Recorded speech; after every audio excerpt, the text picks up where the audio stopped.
which is true. Baby, you have become my addiction. I'm so strung out on you, I can barely move. Hola, buenas tardes. ¿Qué tal está yendo el primer día? ¿Bien? Bien. Vale, última keynote del primer día. Para mí es un honor presentaros a un referente de la transformación digital, del liderazgo organizacional. Ha trabajado en varias empresas en puestos relevantes del SP500, también CTO en startups de salud y ahora es VP de Scaled Agile Inc., el Dr. Steve Mayner.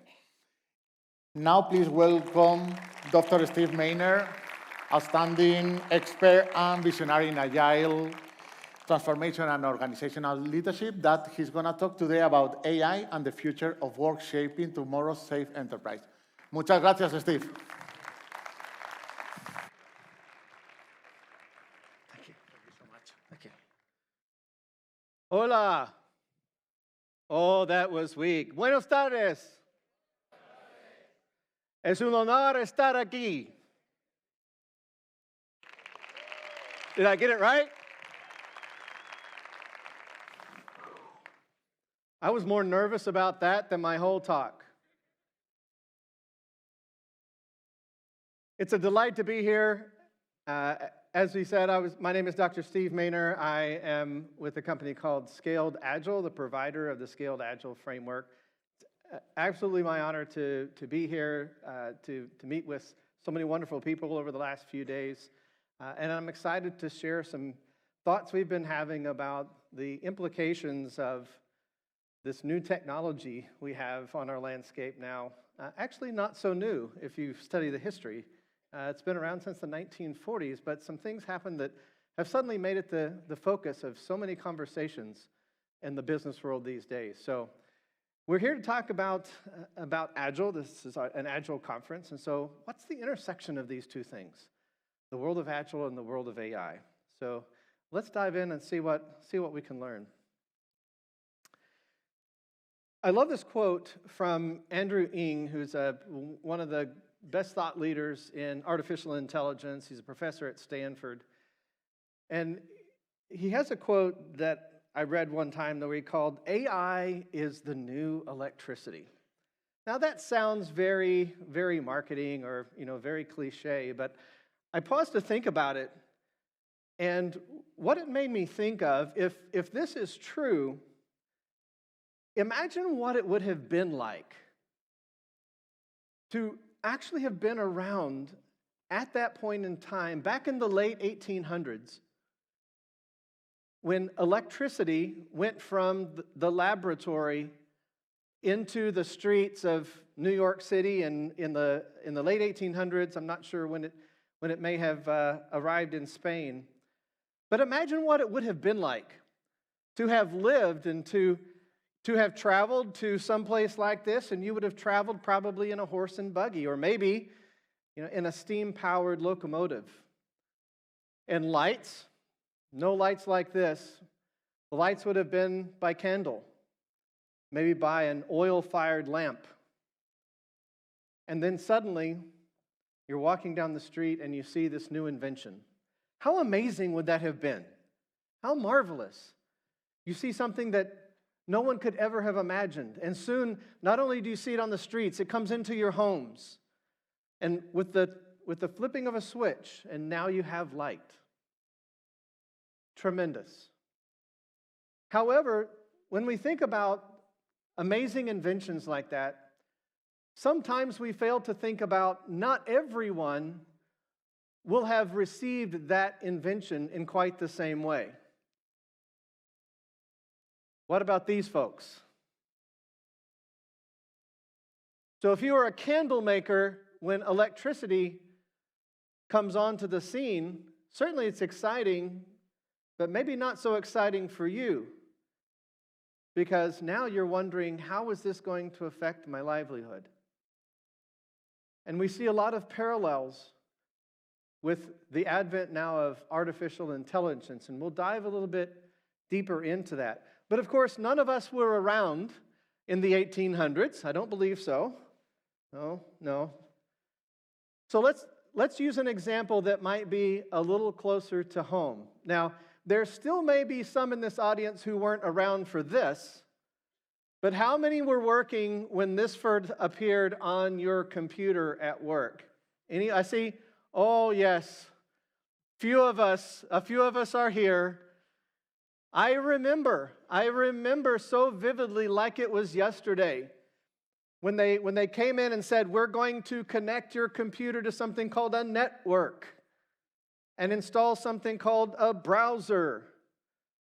And I explored, and this screen came up, and the world has never been the same since. And surely there, just as in the days when electricity emerged, there are those whose livelihoods were affected by the advent of the internet. What we've seen over decades, literally over even centuries now, that we've gone through these technological revolutions. Dr. Carlota Perez writes in her book, studying this pattern that seems to occur over and over again every time there is this groundbreaking technology revolution, dating all the way back from the Industrial Revolution to the most recent revolution of the age of software and digital. And up until 2 years ago, we thought that was still the age we were in, until suddenly something happened almost exactly 1 year ago to when we are sitting right here. It'll be in a couple of weeks, the 2-year anniversary of when OpenAI launched the publicly accessible version of ChatGPT. And if you think about the explosion of AI-based technologies, about just the conversation around AI, how many companies have sprung up out of nowhere based on the emergence, particularly of generative AI? You see a recurring pattern. The very same pattern that occurred in the previous revolutions, we're witnessing right now, today. And so it makes us wonder, could we have just found ourselves in a brand new technological revolution? Now, one of the things Dr. Perez talks about in this pattern of each of these technological revolutions is they go through the same stages. You start at the beginning when some new invention, some new technology becomes available, and there is almost like this creative destruction. There's this mass rush. Everybody wants a piece of the pie.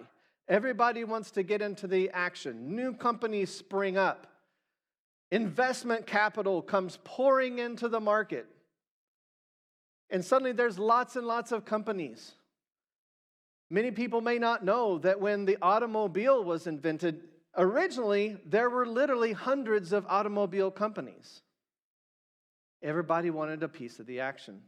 But then something happens, right?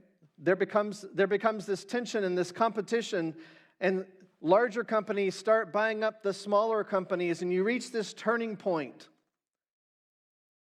And what happens is you either get the consolidation and big, large companies, like in the automotive world of Ford, Chevrolet, General Motors, right? They make it past the turning point, and the new technology becomes the standard technology that everybody uses. But one of the things about the turning point is not all of the companies who started when it was an exciting new thing make it across the turning point. And a lot of the companies that existed before the turning point that failed to embrace the new technology before it became the standard also did not make it. Great, Steve. Thanks for the history lesson. So what? Why does this matter? We're here at an Agile conference. Well, it matters because it is it is my deep desire, it is the deep desire of all the wonderful people that I work with, that all of your companies are in that group of organizations that successfully make it across the turning point, that understand how to take this brand new technology, integrate it into how you do business, and succeed going into the future. But to do that requires a particular way of working. You may have heard of it. Developing, embracing AI simply is not compatible with the old ways of working. Talk to any AI expert, read any AI piece of literature, and you're going to see that very clearly. The foundations of an iterative, scientific method, agile way of working is a foundational precursor to succeeding in the age of AI. And so what that means, every one of you have the opportunity to lead the way in your organization by helping them be prepared for the way of working that's going to be required to embrace AI. So, let's talk a moment about what it means to be an AI company, an AI-centric company, an AI-enabled company. And then we'll go deeper into what does it mean for each and every one of you. So, there's a quote from the former CEO, longtime CEO of General Electric, Jack Welch, probably one of the most famous CEOs, at least in American history. And his quote is, if the rate of change outside of your organization exceeds the rate of change inside your organization, the end is near. If our companies are not able to innovate and adapt at the speed that's happening in the market outside of our company, that is not a good thing. Again, we believe that each of you can help your companies understand this and prepare them to move in a fast, agile way, an innovative way that will allow them to embrace the new technology. So what we're seeing inside of companies are really 4 levels of disruption. At the team level, certainly individual teams, individuals on the teams, if you're a software development team, if you're a hardware engineering team, there are incredible capabilities. In fact, the engineering community was one of the first to be able to embrace generative AI as a way to enhance their ability to develop new products, whether they're software products or hardware products. Certainly we're seeing if AI-effective teams be very good at learning prompt engineering, if you're using a language model type of tool. And now we're also seeing AI is appearing more and more in the existing software as a service, cloud-based software tools that we were using already, but now those companies are bringing AI features into their products. So that's the disruption that's happening at the team. The work in the team is changing. The work in the value stream. So beyond what a team is doing, AI is helping develop roadmaps. It's helping optimize the flow of value. And we're also now seeing in our development value streams, AI features appearing in the backlog because more and more companies are building AI capabilities into the products that they're taking to market. At the portfolio level, we talk in the Scaled Agile Framework about organizing around value. A shift from project to product involves rethinking about how we build cross-functional teams and teams of teams to work in an agile way.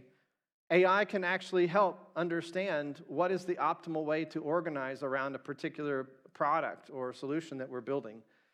What's the best way to allocate our limited resources for R&D?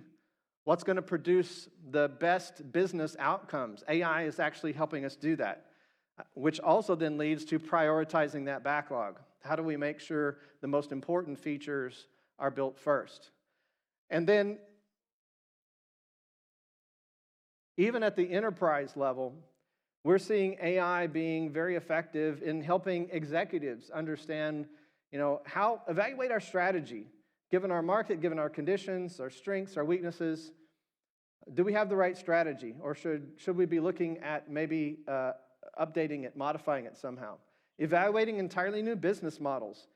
One of the early books that we read as a team, as we embraced and understood the need to provide guidance around AI to our customers, is a book called Competing in the Age of AI. And in chapter 6 of that book, they talk about how AI is actually going to create entirely new business models that represent opportunity for organizations or potential threats to organizations, depending on how they respond to AI. It helps us understand even what markets we should be in. Now, even though there's all this kind of disruption, there is kind of a trend that's a little concerning, and maybe some misunderstanding or maybe deciding to use this but not in a great way. And I want to kind of establish a challenge in terms of how we think about our organizations adopting AI, and it's this. We need to think about using AI as a multiplier, an enhancer for humans. It's people times machines. It's not people versus machines. We should not be, and I encourage executives I get to talk to, do not think about AI in terms of how quickly can we deploy it so we can reduce headcount and cut costs. That's an extremely short-sighted view. There's a better view, and we'll talk about it as we continue on through the presentation. Now, one of the challenges that we also see is that organizations, especially in the development world where Agile often lives, is a real misunderstanding about what the true capacity of the development organization is, because they all focus on that middle step where code is actually written and tested. The reality is that effort represents only about 8% of the total effort that it takes to get a product or a feature from inception all the way out to the customer. So we can make that 8% go really fast, and we can deploy AI to help us in that stage, but if we are ignoring all of the rest of the process, we're not truly enhancing or augmenting or improving how we're leveraging this technology to go to market. So as an organization considering how do we integrate AI, how do we leverage AI in our enterprise, the key messages are, one, it can be used in lots of different places, and you need to think holistically about all the areas where AI can be used and can help your humans. And the second thing then is, do think of it in that fashion. How can you use it to multiply the people that you have on board, not replace them? And to be honest, in most cases, the technology is not quite there to fully replace the people anyway. That's all I'm going to say about the enterprise for now. I want to shift gears now to talk about us. You, me. What's our future?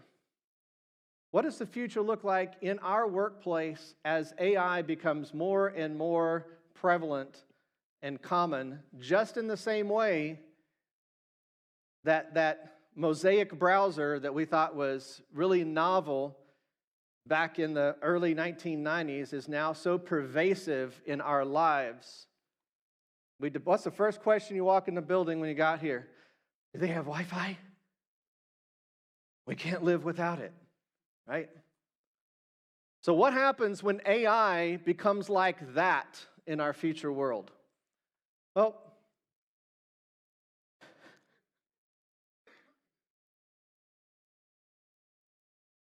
quick show of hands. How many of you, as AI has become in the headlines so much over the last 2 years, honest time, little catharsis, a little therapy here. How many of you have at some point thought, I wonder if AI is going to replace me or cause me to lose my job? Anybody want to admit it? Yeah, there's a few hands. I don't mind admitting it. It's doing some amazing things. And the reality is, sadly, that what we are seeing in some areas of specialty, it could happen. I'm just going to be honest with you. In fact, I was at our summit 2 or 3 weeks ago, and I spoke to one of our customers, global consulting company, literally hundreds of thousands of employees, and they shared with me that they had just had a reduction in force where 2% of their workforce, about 14,000 people, were laid off as a direct consequence of their adoption of AI. Now, again, that makes me very sad. If anybody had asked me in that company, I would have said, hey, let's think about this differently. Let's use AI to free up the talent of 14,000 people, and it'll be like gaining a 14,000 person workforce that you're already paying for that you can redirect to something that will make you even more competitive and more amazing in your market. What we're seeing from the research, and this study is already a year old, that yes, there are career fields that are going to be impacted, some more than others. And if we are in one of these categories, it certainly should cause us some pause. Now, again, this is already a year old. And what we have seen in the advancement of AI since September of 2023 probably even makes this chart look even different. But here's the message that I think is important for us to embrace and internalize. And it comes from a quote by a CEO that I follow regularly in the AI space. And his quote was this: AI most likely won't replace you. However, whoops, that went really fast. I bet you didn't see that, did you? What was the quote? There it is. Sorry about that. AI won't replace you, but what about a person who's very proficient in using AI? Could that be a threat? Yeah. So we don't want to be in that group of people who are ignoring this technology, who don't think it's ever going to impact us, who think, we've been doing our career for too long to really learn something new, so we're just going to keep doing what we're doing, and hopefully it won't impact us. Folks, that's not a good strategy. Not only is it not a good strategy, it's not very helpful, because what I have learned in my journey of not only learning about AI, but using AI in my everyday work, it actually helps a lot. It does some cool things that makes my life a lot easier, and that's kind of the mindset that we need to take into it. So, while a lot of that may sound scary, it may feel scary, my encouragement to you is to think of it as an opportunity. Think of it as an opportunity to learn something new. Think of it as an opportunity to put yourself, at the front of the workforce, of being someone who really knows how to leverage this in whatever your area of specialty is. Think about it as an opportunity to learn how this can make your job easier. Folks, there are things that I use AI for that I'm like, I can't believe I used to do this without AI. It's so much easier, it's so much faster, it produces better results. It's a tool. That's all it is. It's a tool. And tools can help if we know how to use them. So, we believe in you. We believe you've got this, you can do this. There's nobody in here who should feel like AI is a threat. Everyone in here has the ability, if you have not done so already, to be one of those people who are AI-enabled that other people are going to worry about, because you're one of those people at the front of the line.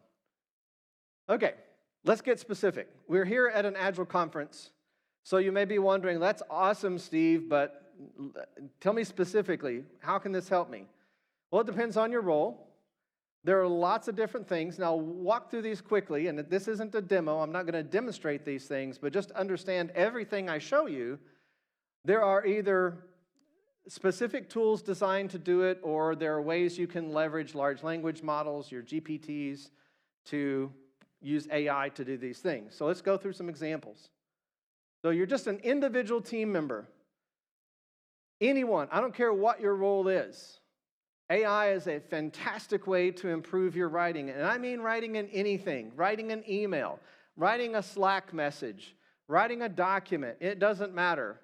There are awesome tools out there like Grammarly, which is what we happen to use, that it's just right there. It's always present, and it's always reminding you there are ways to make what you wrote better. There are ways to correct grammar and misspellings. It's like spell check on steroids. I mean, it's just fantastic. It has made me such a much better writer than I ever was before. It doesn't matter what you're writing. If you need to learn something, learn a new skill, learn a new knowledge area, do you know you can actually use AI to learn more about AI? How cool is that? Meeting summaries. Anybody using any of the tools in Zoom or anything to give you automated summaries and decisions? Yeah, lots of hands going up. Isn't that cool? I was in a meeting not related to my work, something that my wife and I are involved in, and it was on a Zoom meeting, and after the meeting we got this email, and then it came to both of us, and it was summarized the discussion and action items, and she was like, how the heck did it do that? We just ended the meeting. I was like, that's AI, honey. Code creation, of course, the engineers, the software engineers were some of the first team member level people to really understand the potential of this technology, start using it, and how they did their work. And we've seen through tools like GitHub Copilot and similar thing, and depending on whatever platform you're using, there's a Copilot that you can use, and it's everything from getting you started on writing the code to debugging your code, to facilitating code reviews. There's just a number of ways that AI is helpful. So any individual team member, regardless of your role, at a generic level, there are ways you can use AI. Oh, yes, and also let's not forget our designers. We have a designer on our team in my company, and some of the things that she is able to do with the assistance of AI to rapidly generate graphics, rapidly prototype different UX experiences in our framework site that we're in the process of changing right now is absolutely astonishing. And again, she would tell you, can't believe we ever did this without it. Okay, any Scrum Masters, team coach, team Agile coaches type folks in the room? Let's see your hands. Okay, fantastic. Lots of you. Good news for you. There is help on the way. All right? What can AI do for you? All right? If you've ever wondered, like whether it's a retrospective meeting, whether it is, you've got to do some improving of your team's team skills. Maybe you've got a new team and you need to mature the team. No matter what kind of meeting is, as a Scrum Master, a team coach, a facilitator, AI is a fantastic tool to help you prepare for that meeting and make that meeting awesome, right? Team health and performance insights. Now, when you get into things like this, you're going to start moving into an area where, to be effective, the AI has to have access to your data. So let me pause here and say, once you start needing your company's data, then now we've entered into, you need to pause and say, what tools, what mechanisms has my company provided and tested and ensured are okay to use so we don't accidentally do things we didn't intend to do with our data. All right, so just take that as a caution. But the good news is a lot of the tools that we use, whether it's the Atlassian Jiras of the world, the Aptios of the world, the ServiceNows of the world, that already in your environment, that already have your data, they are adding AI features to their software that will allow you to do things like, how's my team health and performance, right? How consistent are we? How are we able to meet our commitments, and how are we planning well? Predictive impediment identification. I did a webinar last week with one of our partners who's doing some amazing things with AI, including being able to look at your backlogs, your items in your backlog, how you're moving forward, your milestones, all the data that it has, and can actually go forward in time and say, well, it may look good right now, But when you get here, you're going to have a problem. And it will tell you why. It could be a resource constraint. It could be any number of things. All right? Really cool stuff. If you are practicing with the Scaled Agile Framework, we have our own Copilot tool that is trained very specifically on our knowledge base. So the best answers anywhere for exactly what does SAFe recommend around something is through our Copilot. So for Scrum Masters working in SAFe, check that out. My clicker is very sensitive today. AI-assisted collaboration tools. Scrum Masters, you run lots of meetings where you might use an electronic whiteboard, a Miro, or something like that. Those tools are adding amazing AI features, like you get a lot of stickies, virtual stickies, and you need to affinity group them. Well, now that's just a click of a button, and the tool, using AI, will automatically group all the stickies in the right place. And of course, you can disagree with it and move something, but it saves tremendous time. All right, moving quickly. How can AI help RTEs? Finding blockers before they happen. How is the art itself, the team of teams, performing? Are there any risks? And identifying new risks as they're occurring, not waiting for you to identify them. Retrospectives become a lot easier. How you get feedback and then analyze that feedback can go much, much better with AI. How about product managers? Understanding the market, the competitors. What features should we be focused on and add to our backlog? How do we prioritize those features to make sure the most important ones? Yes, in SAFe we teach weighted shortest job first, but do you have all the data to do that?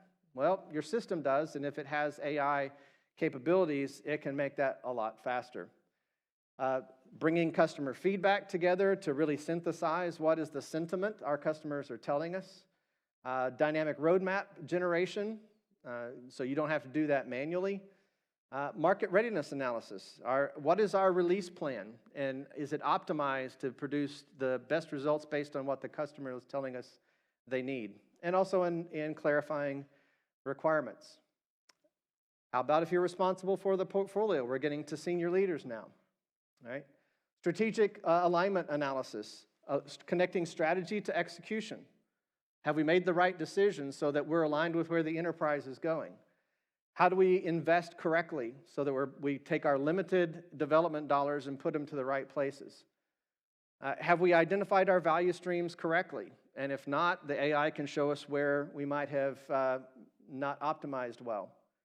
It can help us create epics. We give it an initiative and some parameters, and it can just give us a set of starting epics with their epic hypothesis statements and their business results, and everything accelerates that process tremendously. And again, looking across the entire portfolio, how is the portfolio performing? Even our executives, the folks that maybe don't spend a lot of time in technology, are finding this is incredibly helpful for them as well. Ooh, holy cow. That gave me whiplash. I don't know about you guys. All right, I'll just go ahead and build the last one so you can see it. Strategy, helping with, if you got a sensitive communication you need to send out as an executive, maybe we're not going to make our bonuses this year. You're not sure what is the best way to craft that message, because it's kind of a tough message. AI can be a super assistant in helping you set the right tone and set the right message. Right? Again, the meeting summaries, risk management and scenario analysis at a high level. And then you know what? Executives are hard to get in a training class. You've probably noticed that. And sometimes, their schedules don't permit it, but also sometimes their egos don't permit it. But it's a great tool where they can develop their own personalized learning of things that they're interested in and want to learn about, and their personal AI assistant can help them with that. So those are just some fast examples of what AI can do. I'm not going to read this. You can take a screenshot of it. But here's an example of where an AI prompt, just using a ChatGPT or something, or Gemini or whatever it is, Claude, that you like to use, where you can take a well-formed prompt, give it some basic information about your company, your market, your strengths, your weaknesses, and you try this when you have a chance. Put in your company's information and you will be amazed at what you might get back, right? So it's real, it's helpful. As I said before, a lot of the tools that we already use today are adding AI features, which is going to make it much easier. You don't have to be an expert prompt engineer, but prompt engineering is a great skill to have. So the question for our companies, the questions for each of us is, are we ready? Are we ready to understand that this is not going away? And in many ways, we're glad it's not, because it is helpful. It helps take the toil, repetitive, time-consuming tasks that we had to do manually, and it automates a lot of that so that we don't have to use our human, creative passion, time, and energy to those tasks. We can recover that time and apply it to better efforts. So, for organizations, are you ready? Well, here's what we would say. If you're ready, you have an AI-augmented workforce. That means you have unlocked your workforce to use these tools. You're supporting them. You're training them. You're making sure that they are able to capture the productivity that AI can provide. Maybe you're giving them access to Safe Copilot. We would love that. You're also proficient in understanding how are we going to build AI into our own solutions, our own products that we're taking to market. That requires a new set of technologies, a new set of skills, a new set of processes and procedures to build AI things. Yes, it's still software, it's still technology, but it does behave differently. And so have you upskilled your workforce? Have you built in the architecture? That's part of having AI as a competency. And then, really important, do you understand responsible AI? Now, what do we mean by responsible AI? AI has some great power, but it also has some very, very unique risks. And if you are paying any attention at all, if you're watching the news stories, you'll see almost on a weekly basis, there's some story about some AI that some company built that produced results that they were not expecting and are not very happy about. Now, some of them are amusing, like Google's AI creating weird pictures with people with 7 fingers, and we get a good laugh out of that. Some of those aren't so funny when, for example, an AI has a bias that keeps someone who needs a certain medical treatment from being recommended for that treatment. Then it's not so funny anymore. Or when the AI-powered automated car hits a pedestrian. By the way, both of those two things have happened. All right? So this is really important, that we use AI, but we also understand what it means to use AI responsibly. And guess what? Just when we think we've figured it out, this technology is changing faster than anything I have ever seen in my lifetime or know of any time in human history. There's more coming. The world is not always going to be in text-driven chatbots like ChatGPT. In fact, preparing for today, I was sitting in the speaker's lounge actually having a verbal conversation with the audio capabilities with Juniper. That's what I've named my verbal AI assistant. Right? And pretty soon, Juniper's going to have a face. Right? And we're going to have not only the ability to interact differently, but our AI is going to have the ability to spawn agents to go and create tasks and do things without even our direction. There's more coming, folks. So if you're not excited and on board and engaged and learning and applying, time to get started, because it's going to shift faster than you know. And the same is true for your organizations. So we would love to keep going on this conversation with you. We'd love to learn what you're doing with AI. We have in our Safe Studio, it's our platform we provide to our members. If you want to talk to our partners out in the vendor area, we've got a few out there. They'd love to share more about accessing studios so you can engage in the forum. They'll also share with you the information about the training that we have around responsible AI. So please check with them. We're doing a lot in this space, and they can certainly help you with it. So with that, muchas gracias. And I hope this was helpful. Thank you so much, Steve. Thank you so much. Any question for the Dr. Steve Mayner?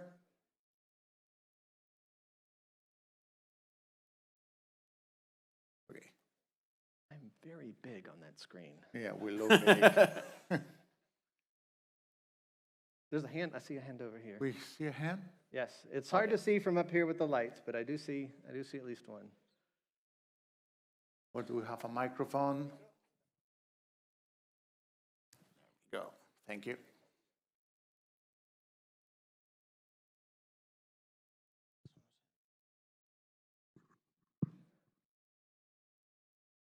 Thank you for your time. I would like to ask you how would you manage to be in a company who is not willing to embrace AI? Since we are both of us Scrum Masters and we really use it on our daily basis, but the company in which we are currently working on, they are not very on board with that. Thanks. That is definitely that's a tough situation. I understand, and look, I've spoken with many enterprises in the last 3 years as we've been researching on this topic, and I've spoken with some companies that were using AI, not generative AI, but AI in fraud detection and things using more machine learning algorithms and things, and they've been using that for years. And so organizations like that, they're way out. They've got the responsible AI policies. They're good. They're set. I've also spoken with other customers that aren't in that space, and frankly, their compliance people, their legal people are really deeply concerned because their company doesn't have those policies and protections in place. They see what other companies are running into and the risks, in some cases, losing court cases for misbehaving AI. And they're trying to carry out their responsibility to protect the organization and saying, we're not ready. We don't have the safeguards in place. And it's unfortunate, and hopefully that's the reason why they're slow to move, not because they're ignoring it, but because they're recognizing that, oh gosh, we've got to have some other things in place that we haven't done yet, and we need to do that work before we unlock it for our workforce. So I'm going to think positively that that's what's going on.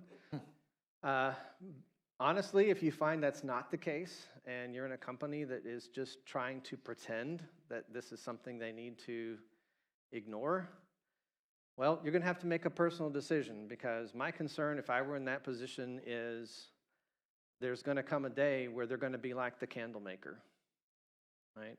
Or like the company that built stagecoaches in the 1800s for horse-drawn carriages. Or like Kodak, who said, the world will never stop using film, right? And at some point you have to decide for yourself, right? Be the master and commander of your own ship, be your own personal CEO, and decide, what you need to do about that. But as long as you decide to stay, use it yourself as much as you can, share your story, share your success, share your energy, and you never know what conversation might spark someone in a decision-making position to say, look, if that's what it can do, we need our employees to be able to use that, and maybe they do something different. I hope they do. Yep. Any other question? There.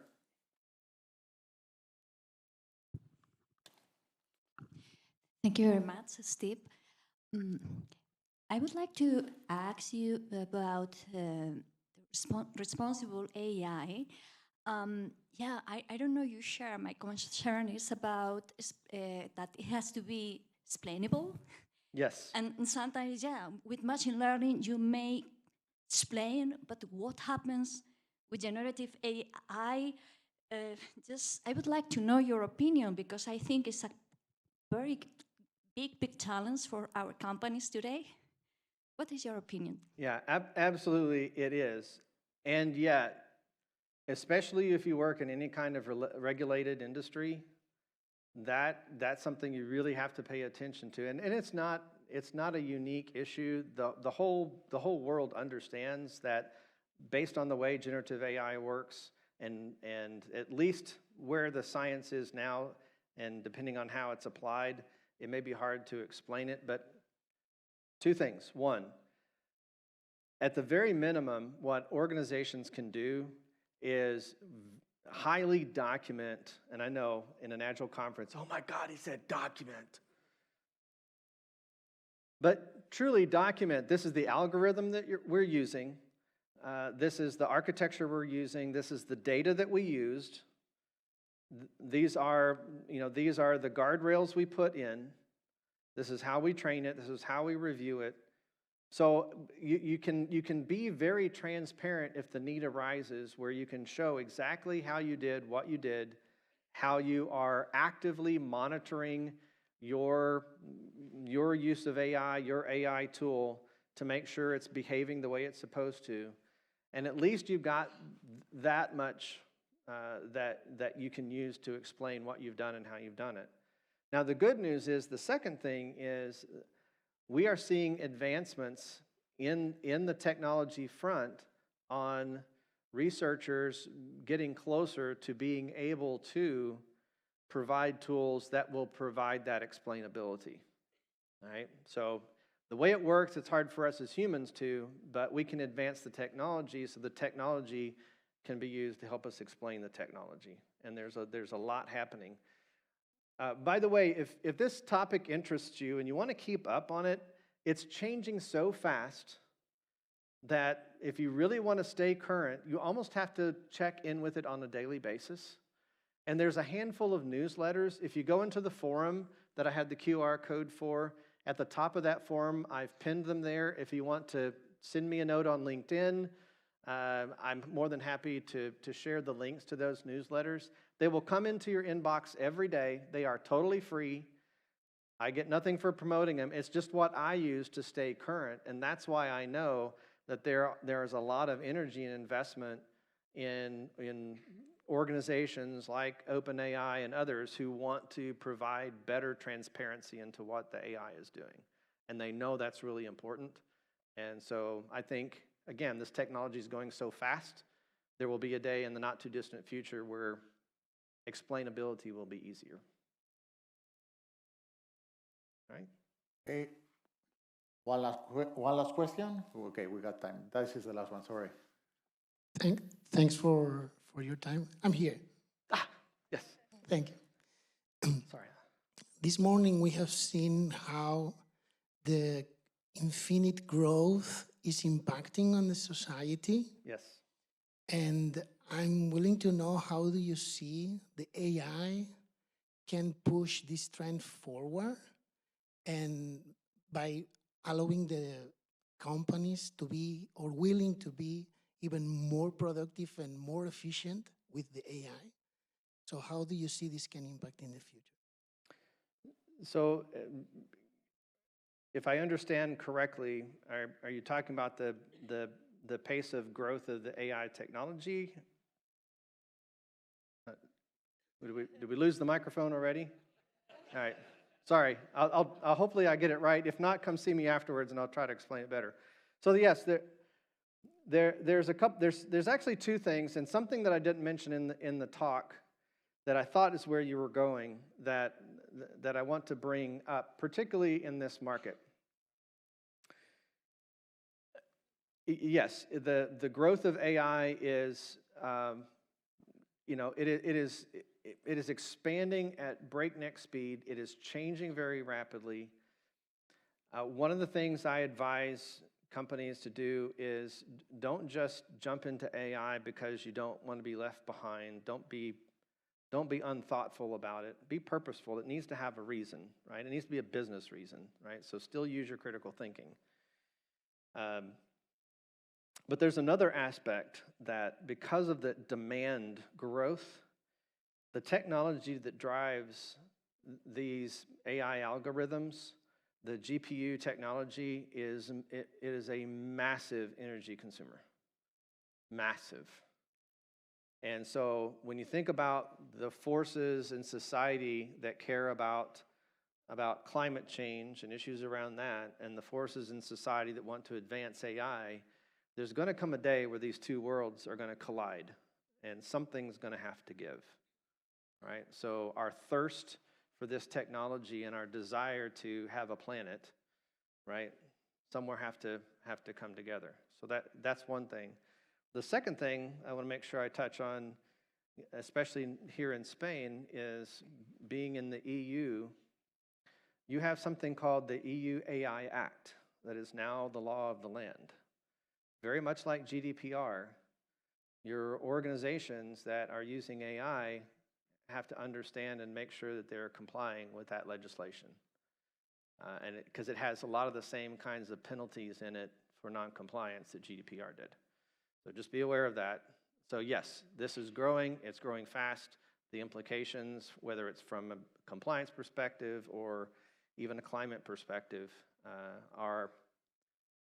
they're developing rapidly. So that's why it's important for companies to make a decision. We're going to be an AI company. We want to make it over the turning point. We want to integrate it into who we are so that we make it across that turning point, and we understand the effort that it's going to take to manage all of these issues like this for our organization. Means your executives need to be AI savvy. I mean, they just have to be. And chances are the board of directors is putting a lot of pressure on them around AI as well. Okay, thank you so much. A big applause to Steve.